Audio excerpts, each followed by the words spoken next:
This is from my grandmother. She lived in Juneau, Alaska in 1918 during the flu epidemic. My great-grandfather, her father, was a captain in the Coast Guard, and he was stationed there, and they collected this.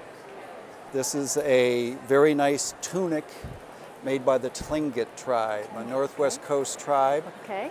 And it would have been worn by a very important man during ceremonies. It's made out of seal skin with red trade cloth and beadwork. The beadwork is done in form line style. This could represent a raven's eye. Down here, this is probably representing a bear claw.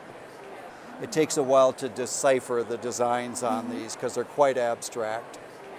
Now, this was probably made in the last quarter of the 19th century. And as you can tell, when you brought it out of the box, it's got some condition problems. Moths love sealskin. Almost everything I look at from the 19th century has got some damage. This has got quite a bit. You can tell the moths have gotten at areas like this where the fur is taken off. In fact, most of the fur on the collar here is gone. But once it's stabilized and cleaned up, it'll still look very presentable. Oh, good. Have you ever had it appraised or No. looked at by anybody? No, just very curious about it. Well, you know, later in the 19th century, they started making these tunics out of trade cloth with the same style beadwork and everything.